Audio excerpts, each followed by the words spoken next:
Yes, it has started recording. So now show the screen.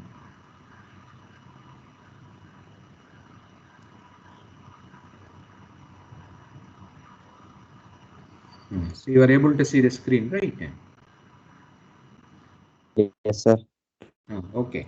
So last class, if you remember, we have closed our wind. Okay. So as far as this course is concerned, I told you, if you are able to calculate this Vz and pressure, say, which is simply 0.6 times Vz square, that is sufficient for this course itself. If you want to know more about these details, say, so you have to do our, other course. Okay. So where you will be taught in detail, the design, and then so many other interesting aspects will be there, like this tuned mass damper, say. Okay. So in tall buildings it is not essentially about the design, but you may have to do something extra. Okay. So this is TMD, this is tuned mass dampers, so to suppress our vibrations. So I showed you the video, this is a Taipei building where it performed very nice during a hurricanes and many earthquakes. Okay. So it suppresses this vibrations. So if you want to learn all these things, so you have to go to the other course. Okay. So this is what we said and closed our wind code. Now when it comes to the earthquakes, say, the most important thing what you have seen is, now what is the rupture speed. Now see, what is the rupture speed you have seen. What is the speed of an earthquake now? So how much fast these faults moves, what is the speed during an earthquake? 2 kilometers per second.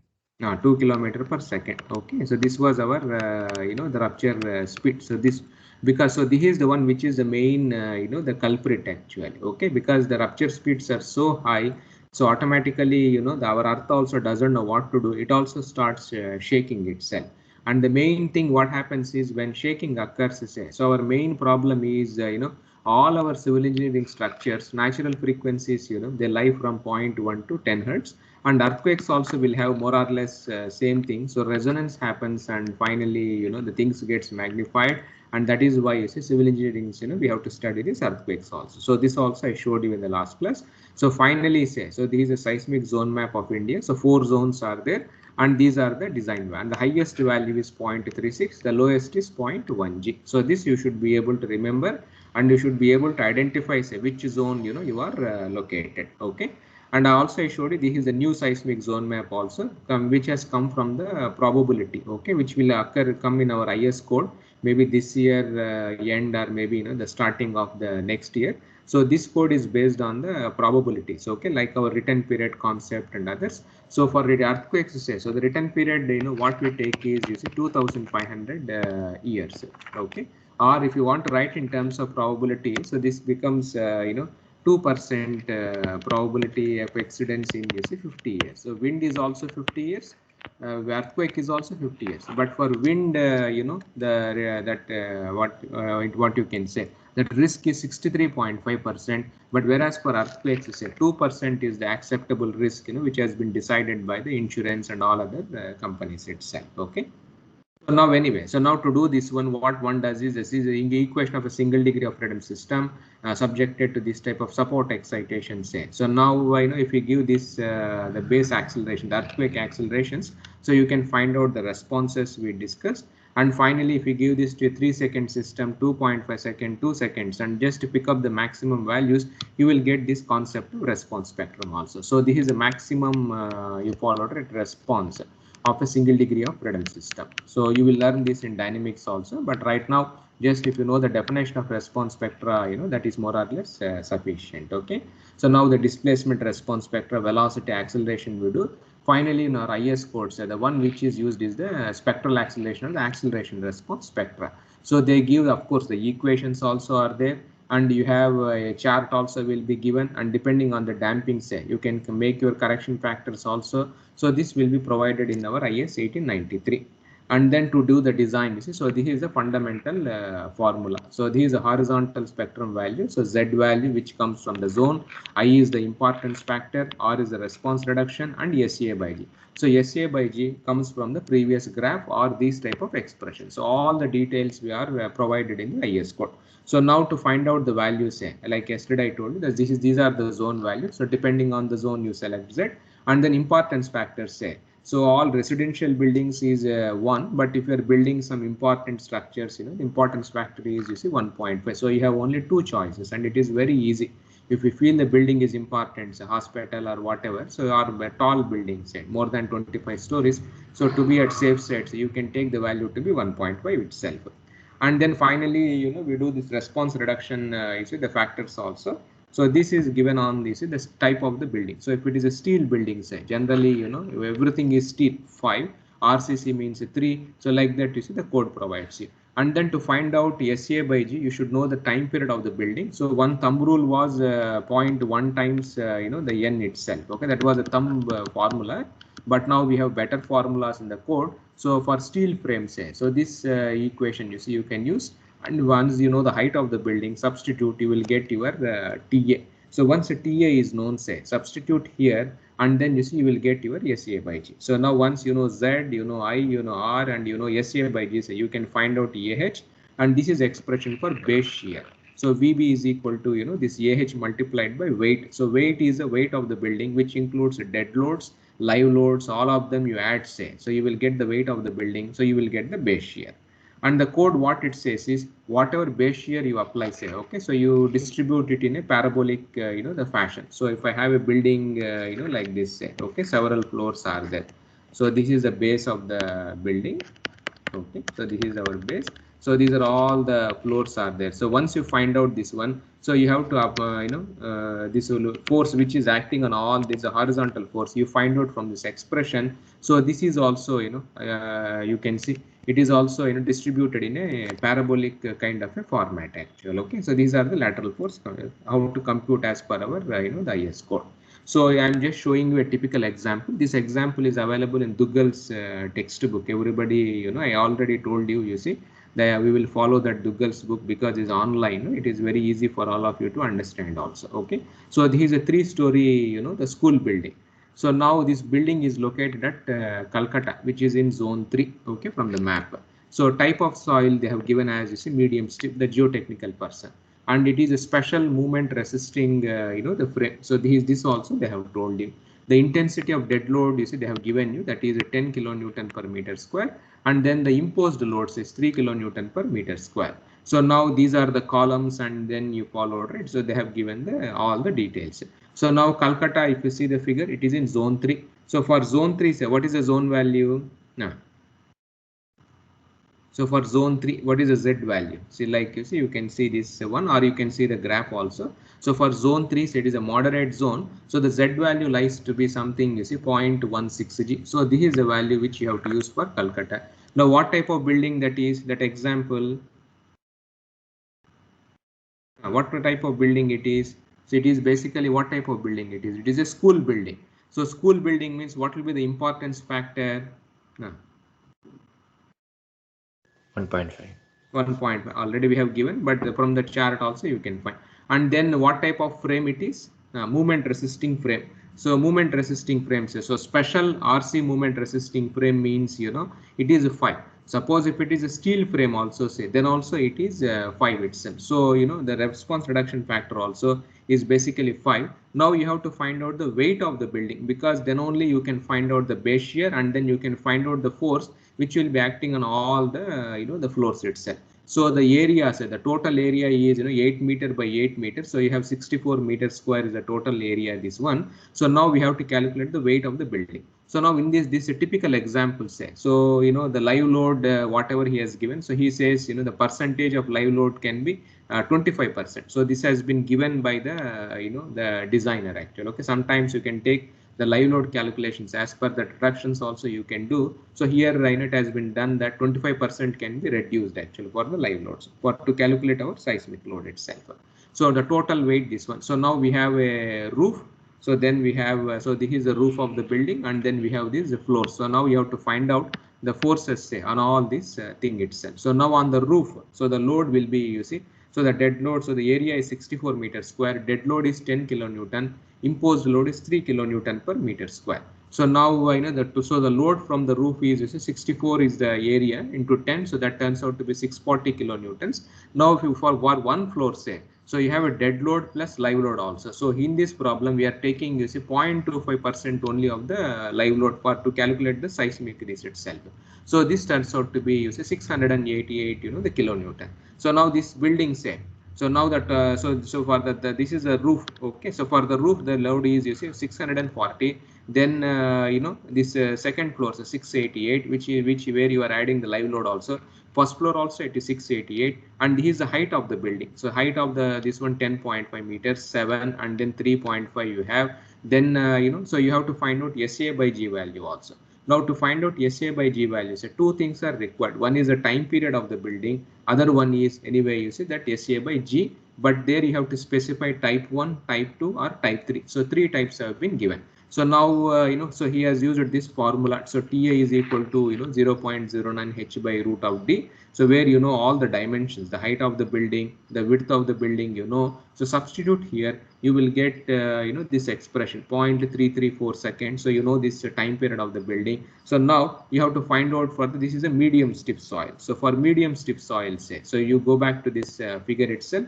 So medium soil means it is a type 2. So from type 2, say the natural frequency here, it is a 0.334. So the natural time period is 0.334. So what is SA by G value? Now, from this chart, you tell me what is SA by G value. So natural time period he got as 0.334 now seconds. What is SA by G value? 2.5. 2.5. You can see here itself. You know, this you can see, or you can pick from here also. Both are same. So this also, you know, so just you know, you substitute actually. Okay, so this is the SA by G value. So now once you know all these things, you substitute in the equation, you see. So AH is this equation, you can substitute. You will get AH as, you know, this is 0.06 G itself, and the design base shear, say this total weight of the building. So the total weight of the building, you add up all these 688 plus 688 plus 640, say, so you will get 2016 kilonewtons. So substitute everything. So this is the base shear, which you know, which is the most important thing in our seismic design. Now once you know the base shear, say, so this load has to be distributed to all the floors. So for that, you know, so our IS code recommends is a parabolic distribution, that is H square like that. So this distribution also comes from why you can ask a parabola. So for this distribution comes from, basically, the mode shapes of the building, basically. Okay, so the first mode shape, you know, whatever the buildings you are designing, say, so the mode shapes you will learn in structural dynamics course also, or even in CE 4640. So whenever I have a building, say, the first mode shape, even you know the buckling mode shape. See, for a cantilever, what is the buckling mode shapes? You have studied, right, in your mechanics of materials. So buckling mode shapes, the dynamic mode shapes, both of them are more or less, you know, close to each other. So what is the first mode shape of buckling for a cantilever? You know, right? Buckling mode shapes, cantilever are simply supported beams. What is the buckling mode shape?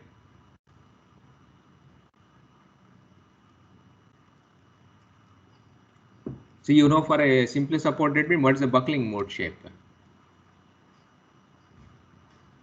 See, what is the, how this is going to buckle? You know, if we are having a simply supported beam, say, okay.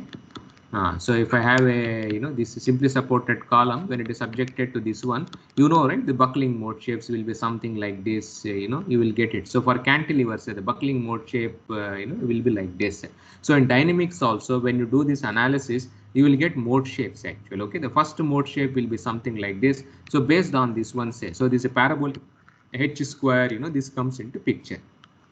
So this is linked to the mode shapes of the building actually. Okay, so based on that, you find out this one. So QI is VB into WI, you multiply the base shear. So these are the story wise forces actually. Okay, so 75, 36, 9, and the total base shear is, you see, the 120.94. So this is how, you know, you have to calculate this seismic loads. So as far as this course is concerned, if you are thorough, until you see this calculations, a design base shear, it is more or less sufficient. So this is also straightforward. Okay, just you have to apply the load as a, you know, a parabolic distribution, and you have to find out story wise the horizontal forces itself. Okay, so this much is sufficient as far as this course is concerned. Okay, so with this, you know, we will, I think we will close our earthquake thing itself. So if you want to know more about the seismic load and more about this one, I suggest you all of you to do this CE 4640, that course. So you will learn, more of these details or structural dynamics, say. So there also, we teach all these, the calculations. Okay. So fine. So with this, we will close our, this earthquake load also. Now, apart from wind and earthquakes, there are other forces also are there, like say foundation movement, that settlement of some of the columns, then elastic axial shortening, soil pressure, fluid pressure also may happen, then vibration, fatigue, impact, erection loads, stress concentration. So many things are there which will act on the structures. So we will not go into all those things. You can easily you follow, right, to see follow from this course itself. Okay, there are a lot of the things are there. So you can follow these things and then you can do the design itself. Like this is a temperature code. So like how do you design for the thermal loads, they say. So IS 875, I think part 5 maybe, they have these type of maps. So you have the highest temperatures, recorded in the India. There is one contour map they give, like you see 45 degrees centigrade. You can see here. So the maximum highest temperatures, they are like, Vishakhapatnam, you can see 45 degrees, 47.5. So 40 degrees centigrade. Chennai, you see 45 degrees is the highest value, 42.5 the maximum value. Then this is a minimum temperature also is there. So minimum temperatures also, these are the official maps given in the building code. Say Srinagar means minus 7.5.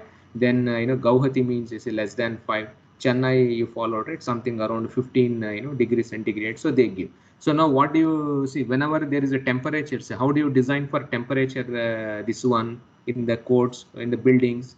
How to design a building for temperatures? What do we do generally in practice? See for thermal, this one, so for temperatures, what do you do the design? What is that you try to provide in a building? Joints. Excellent, expansion joints. Okay, so instead of designing one huge building, say you cut that building into 2 buildings and provide some small joints so that you can find out. Now in India, say which are the most dangerous things for these temperatures? No. Which are the dangerous places, I will for temperature. So where you have to be very, very careful about these joints.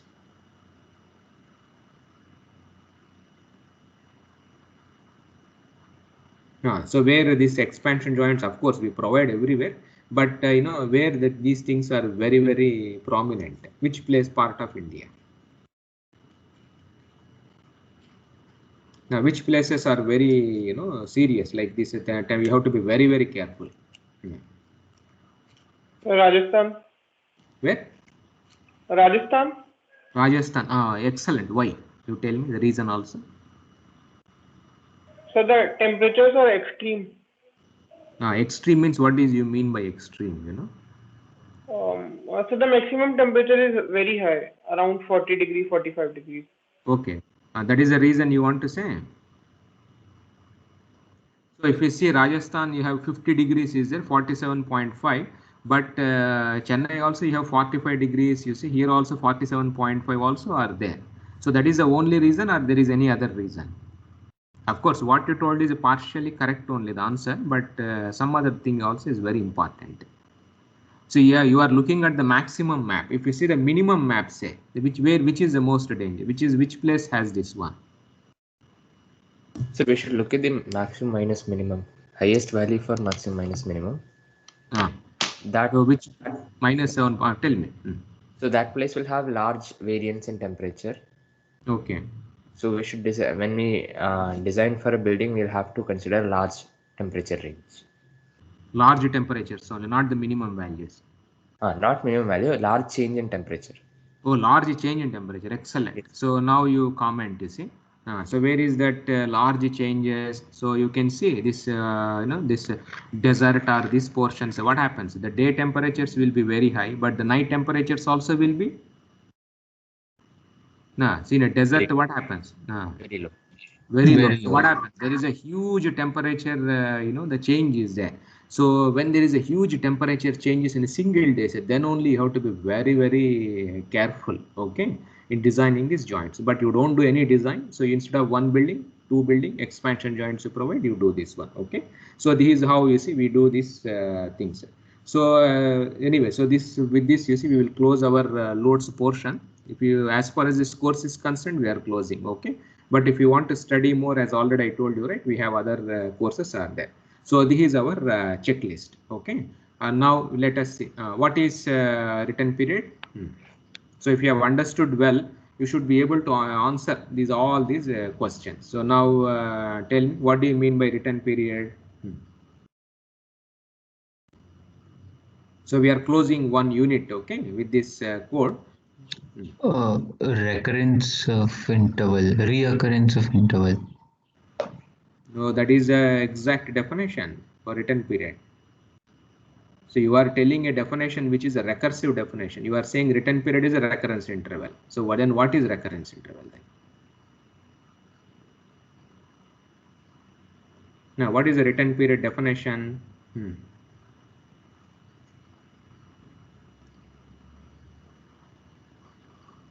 Average time between reoccurrence of a same event. Excellent. Don't say time, average duration you use. Okay, so it is a nice word. So it is an average. If somebody says written period is like I told you, Virat Kohli for hitting centuries 5 say. So it means, you know, on an average, you know, every 5 matches he will hit a century kind of thing. So that is, so average duration between you know, two that same event time. That is what we call as written period. Fantastic. And now what is the written period of the wind map in IS 875 part 3 and risk level? What is the written period of 50 years. 50 years. 50 years, excellent. And now if you, the building life is also 50 years say, and I use that map itself, how much risk you are taking? 0.63. 63%. Of course, 0.63 or 63.5% something. Excellent. So this you have understood perfect actually. Now what is atmospheric boundary layer?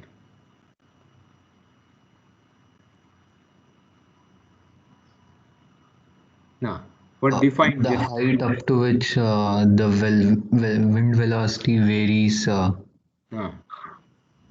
Perfect. So wind velocity varies. After that, what happens? So once it has crossed the atmospheric boundary layer, say, it stays. It becomes constant. Excellent. So this is a atmospheric boundary layer is effect of topography, or that is a very, very important. Nowadays, I told you, right, in the cities, you know, tall buildings are coming. So, you know, the boundary layers previously, you know, it depends on the construction also. If there are no buildings, this will be different. If there are buildings, it will be different. So nowadays you have to worry. Suppose if you are, let us say Burj Khalifa is one thing, a tall building somebody has built, and you are building, you know, your house backside of Burj Khalifa or front side of Burj Khalifa, say, then you have to worry. You follow, right? Because work is shedding, you know, you will be all kinds of, you know, things may happen. So this is a very important concept. Now, why code recommends reduction in imposed loads in a multi-story building? Fourth one. We have seen, right, the imposed loads, you know, when it come to live loads, say, when the number of floors carried is, you know, 2 floors, then you have to reduce by 10%, 30%. We have seen. Why code recommends? What is the reason for this? 50% also, you know, we reduce the live load.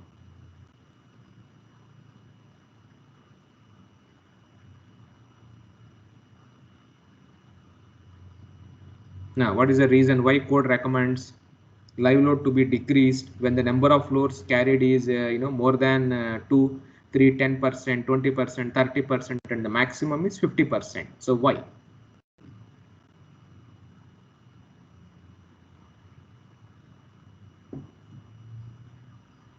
Now, why? Why do the code recommends? The effect of live load decreases with the increase in number of floors from top to bottom. No, that is what the reason. No, you have to be careful. Okay, we have discussed also. So why, you know, if you're having a multi-story building, say, okay, so if the number of floors, like you say 1, 2, 3, 4, say, okay, so we have done that example problem also. You followed, right? So what will be the load on this column?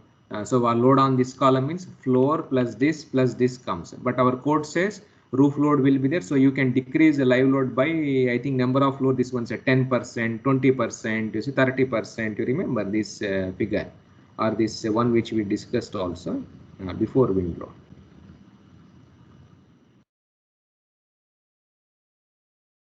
So this was the thing we said, number of loads carried by this one. What was the reason?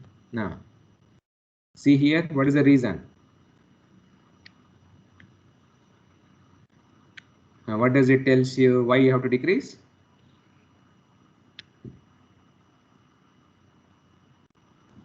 Same amount of load is not applied on all the flows simultaneously. So the probability is we use the word probability. So probability of all the loads filled with this imposed load at the simultaneously at the same time is very low. You follow it. That's why code allows for the reduction. Okay. So this you have to give, that is a probability of all the floats loaded with maximum live loads is remote. Okay. This is the reason. Be careful when you tell something. Okay. So that is one thing. Now how do you calculate dead load? How do we calculate dead load? See, like I want to find out dead load of some building, say. What is the procedure? What do you do?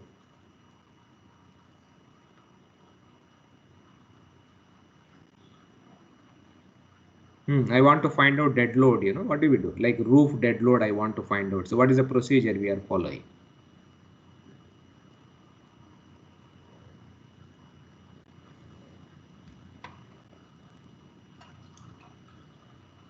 It is very easy. Now what is that you have to do? IS code gives density, so you multiply density with surface area. Okay, excellent. Okay, that's all only. Okay, so IS code will give you, suppose if it is a brick, say it may give you, that unit weight or mass density. You multiply this one, you will get this one. So now which is the code number? IS 875. Now which part you have to use? Part 1. Fantastic. That's all only. Okay. And now what is the rupture speed during an earthquake? This is a very important thing. I asked you, what is the rupture speed? 2 km per second. Fantastic. Now what is the wind speed in India? Maximum wind design wind speed in that that wind map. What is the maximum value? In that map I showed you, right, last class. So what is the maximum design wind speed? 55 kilometers. 55. 55. What is the unit, say? Kilometer per hour. Kilometer per hour. Be careful. That is in meter per second. You followed, right? So we have to be very careful about the units. Now, see what is the value here? 55. Units. So meter per second. Now what is earthquake? Earthquake speed is 2 km per second. That means you see 2000 meter per second is earthquake speed. Highest wind is 55 meter per second also. So this is only just for your comparison, just to have an idea. Okay. So they are that much, the variations are there. So you have to design for that also. You have to design for this also. Okay. And now how many seismic zones are there? And what is the maximum zone value? 4 zones. Fantastic. What is the maximum zonal value?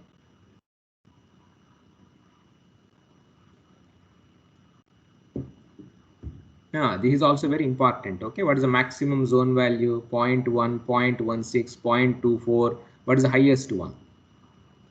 0.36. 0.36 G. Excellent. Okay. And now what is the Z value? What is that is zone value they say in our IS code. Okay. But what is that Z corresponds to? What is that Z? What are the units of Z and what is that Z in mechanics? Like what are the units of Z? 0.36, but there is one more. What is the unit of that? 0.36 times G. G. What is G?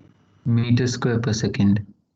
No, not meter square. It is an acceleration. Okay, gravity. Meter Acceleration, right. Yeah. So what is the Z value? So 0.36 times G. So Z is nothing but acceleration only. Okay, so this you have to follow. So this is acceleration. So our IS code, whatever zone value they say, that is nothing but the acceleration or the peak acceleration they say. This also I told you in the last class. And now what do you mean by response spectra, that SA by G? What is the definition? You may not know the detail, but what is just if somebody asks you, what is that SA by G or what is that response spectra? Define.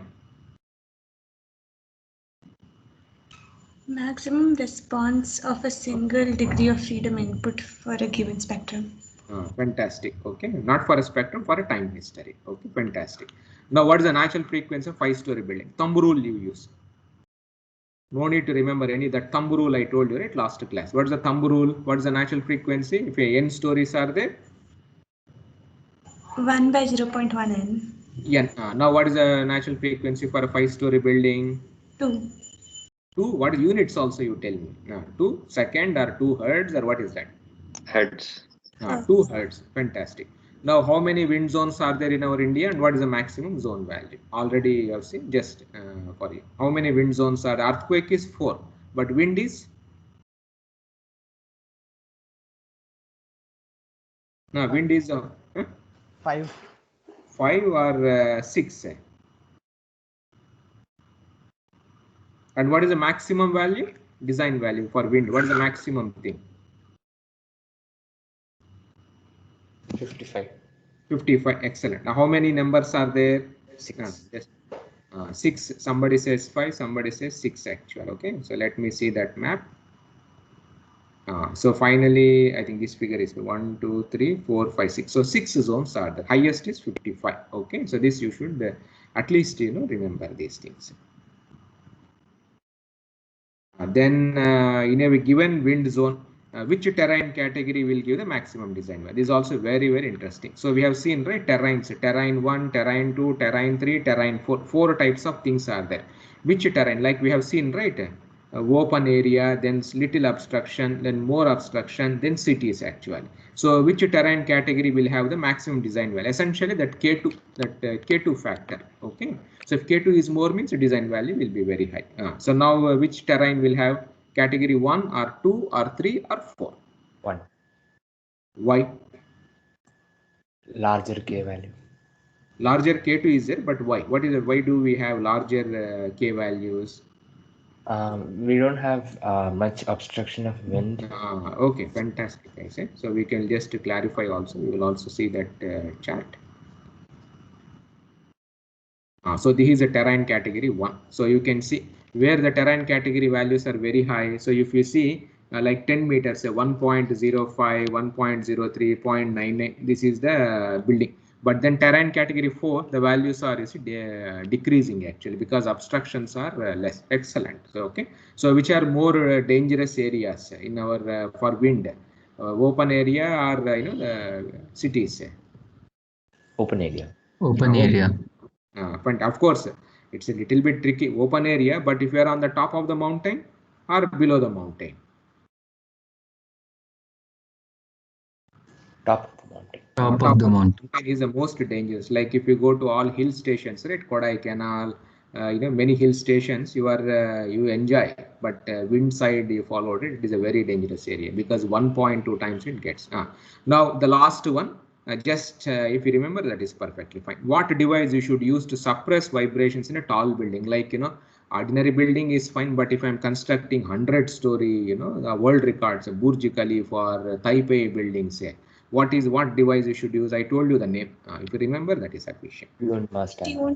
Tuned mass damper. Excellent. Okay. So if you want to know more about tuned mass damper, do the course. Okay. CE 4640 or dynamics course. So if of course there are some more checklists are there, but these 13 questions, if you are able to answer and if you are able to do say, that means this unit also you have understood in a at least average.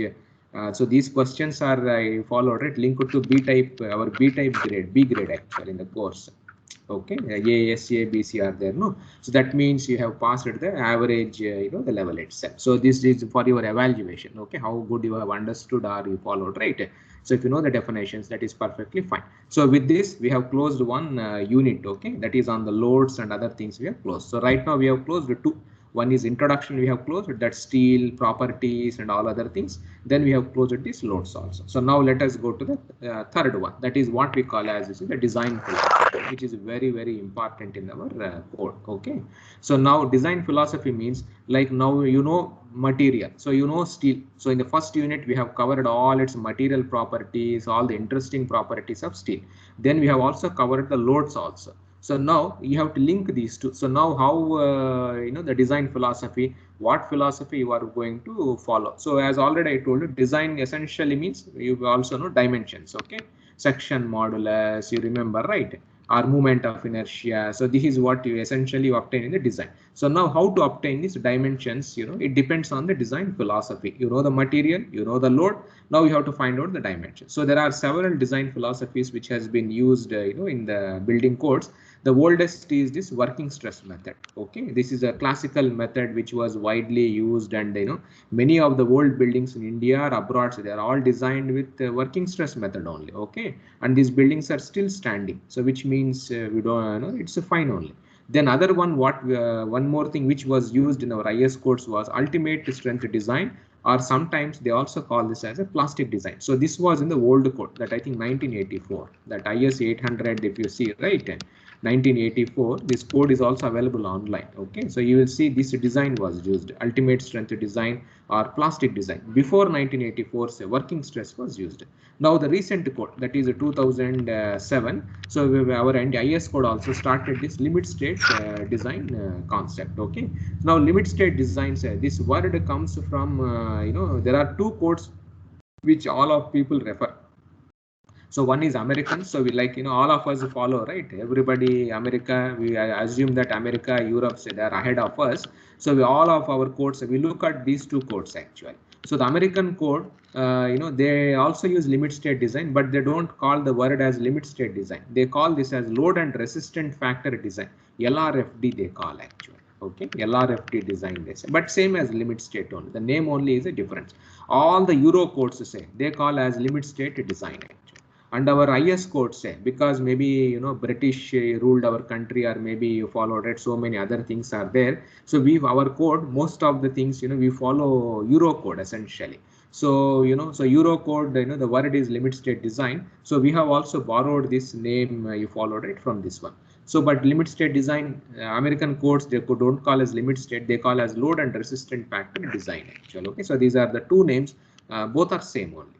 Then nowadays people are also talking, one more thing was explored, reliability based design, where you do much more detailed calculations, but because of too many things to say, the designers they don't like too many things. They want the design to be as much simple as it can. So we don't know, maybe future it may come, or maybe we have no idea. Then there are other designs also are there, we call as a performance based design also. This is also new things came. So performance-based seismic design, people are talking nowadays. But you have to do a lot of work. So if you want to design a building, you have to do so much work on. But people are using in India performance-based seismic design, like in tall buildings. Say I myself have done, like the Bombay tall building is coming. I think 600 meters, 0.6 kilometer building. Oberoi building. Then in Delhi also we have a lot of tall buildings. So people are using performance based also. Okay, so there is a code also is going to get developed in our Indian standards. Then nowadays the buzzword is resilience. So people are also talking about is a resilience based design also. Okay. I hope all of you know this word resilience. Okay, already I have asked a question, and the area under the stress strain curve in elastic region. Stephen Hawking, if you remember, you will easily remember this resilience word. So there are many design philosophies are coming, but right now our code follows the third one. So limit state design. But our in IS 800, say if you see clause 11 or clause 11, the chapter 11 or chapter 12, our IS code says you have to follow limit state design. But because working stress is the simplest method, our IS code says you can follow even working stress also. In our IS 800, there is one chapter is there where you can design using working stress method also. So this also is provided in the code itself. Okay. So now let us see this design philosophy. The oldest is you followed it, the working stress method. Now before we go into the design philosophies, you see, nowadays when I say oldest method, say oldest means it is like a what is old, you followed it, it is all relative kind of a thing. Now in India, we have a lot of the old buildings are there, like constructed, you see, 300 years or 400 years or maybe much more older things also was there. And we have a lot of ancient, you followed it, the Indus Valley civilization, we have a lot of construction. So now the question comes, what design philosophy these people have used actually. Okay, so this also is very important nowadays. our government is also funding, you know, this heritage structures, and we have a center and people are doing. So what was the design philosophy used by our ancient people? Okay, so in our India, say, most of the things are available for temples, Agama Shastras and other things are there, but for construction of small buildings, small, like, you know, planning a road, small check dam, small things, there are a lot of textbooks are there which are written in you know, the Sanskrit. One book is this Shilpa Shastra, the Narada Shilpa Shastra. Okay, so this is a book you know, which already you followed it, very famous book. I hope all of you know this person, right? Narada. Who is he? Anybody idea? Narada. Have you heard this person's name? Where this person comes, in which text he frequently comes?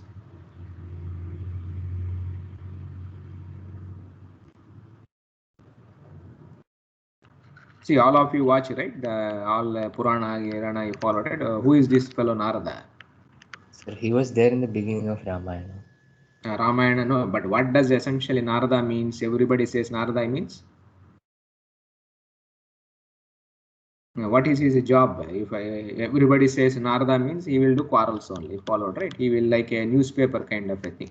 He will tell this there, that this there, he followed, right? Like that, you know, the Narada's character is portrayed. But this, we don't know whether this Narada and this Narada is same. But this person has written a beautiful book on Shilpa Shastras, you know. So he has written a how to plan, you know, how to construct, you know, the roads, how to construct dams, you know, how to construct buildings, ordinary buildings. A beautiful text is there. Ordinary buildings, then palanquins, you know, how to assembly halls. You followed, right? So it is same as our, you know, the code itself. Assembly halls. You see the codes, how to construct. So a lot of details are available, and of course they have written in a prose kind of a format. Is ancient Sanskrit text. Something around 100 AD. This textbook comes out. 100 to 600. Okay. So, you know, this book was available in TTD, you know, Tirumala, Tirupati, that old book text was there, the manuscripts, and then you followed it. One Professor R.N. Iyengar, okay. So he has translated everything into English, and it got published last year. So then YouTube, you can find out his videos are there where he has explained this book, and even the book is available even in Amazon and others also. So if some of you are interested, say, okay, it is like a novel kind of a thing.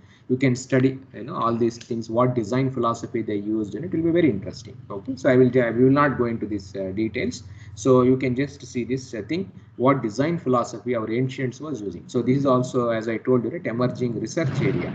Now many people are doing, you know, this type of researchers, and PhD theses are also, you know, coming in this area itself. Okay, and lot of funding is also there to do these type of research also. Okay, so anyway, so we will not go into this one, and now we will let us come back to our working stress method. So this is what they say as the oldest, but oldest is you know, it is relative word. Okay, oldest means what is old, you followed, right? So Narada Shilpa Shastra may be old. Before that, some other thing may be there. We have no idea. Okay, what design philosophies. But anyway, so this is what they say, that many books they say the oldest you followed, right itself. So these are the very simple, and the main this working stress method was based on a very simple concept, just safety. Okay, but not in present, not in future, you know, it doesn't past or future, it doesn't tell anything, just safety. And these are the assumptions. Okay, and now these design philosophies also has evolved, you know, as more and more data comes into picture. In the olden days, say, doing experiments was very expensive. This experiment, if you want to do an experiment, you know, you have to buy that. You remember in our lab we have this UTM, that, you know, universal testing machines. You know, all these machines, you know, they were very expensive, and they have to come from abroad, or you know, one huge money was there. So in those days, you know, when I was studying my BTech also, it was, you know, these type of equipments was not available in India. Only 3 or 4 places it was there.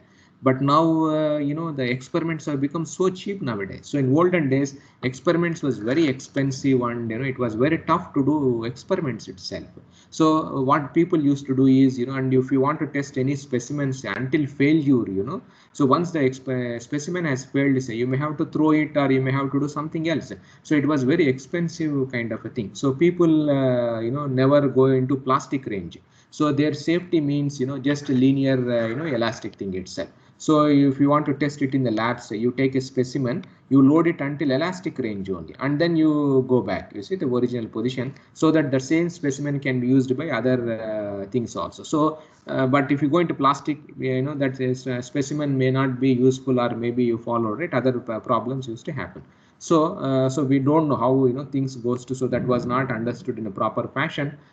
So people use this linear, you know, elastic thing itself. And the definition of safety was like this. So safety can be ensured by restricting the stresses in the material due to expected working loads, you know. So this was by restricting. So this was the word they used, restricting the stresses actually, okay, in the material. So this, so safety means your stresses say. So this is our, for steel, you know, right, the curve, you know, goes like this actually. So in the steel, what they say is linear elastic only they used to take, that yield strength only. This much portion only was taking here. So now the stresses say, so this yield strength itself, Fy.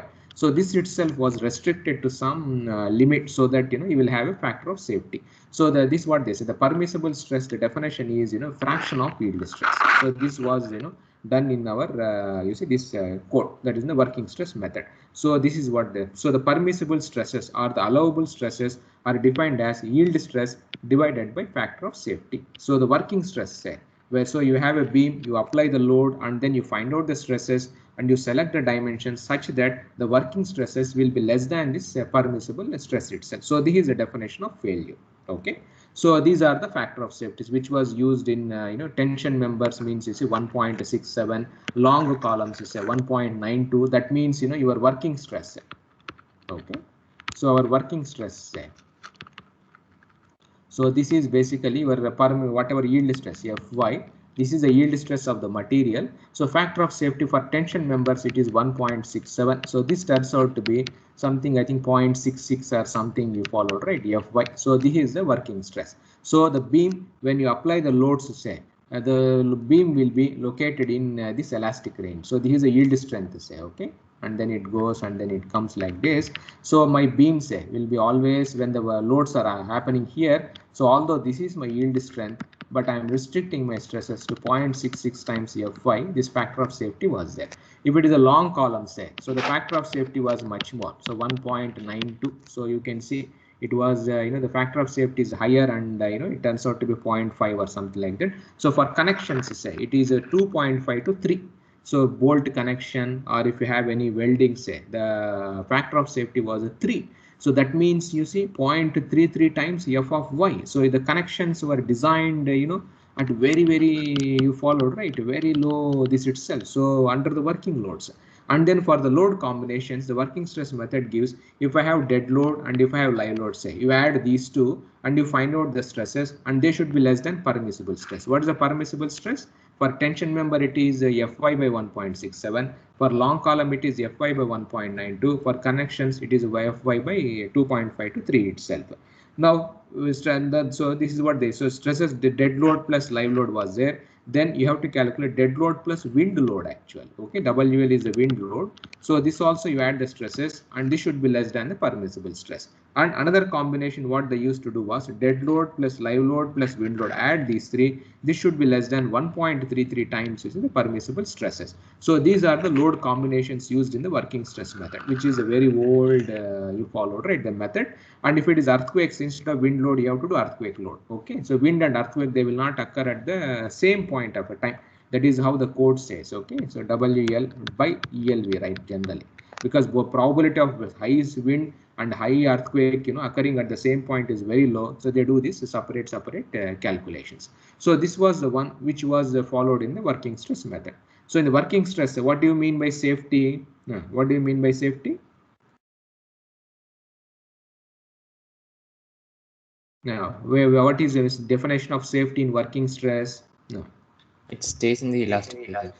Elastic, but how much it is? If it is less than permissible stress. It is less than permissible, but what is the factor of safety? Approximately, if you see, the highest one is, see, 1.67 is the lowest actually. So reciprocal of this one will be 0.66. So your structure stays in linear elastic range, but where your structure, if the, so under the working load, say, so this is the you know, the maximum 0.66 times, you see, the Fy. So this is the you know, the limit actually. Okay. So now, so one main limitation was for the working stress was, the assumptions, linear elastic, it is you followed, right? So, although you may design your structure to be linear elastic, but if it is in concrete, so you would have studied creep, shrinkage, other secondary effects also will come. Then in steel, already I told you, right, before applying load itself, steel has stresses. What do you call those stresses?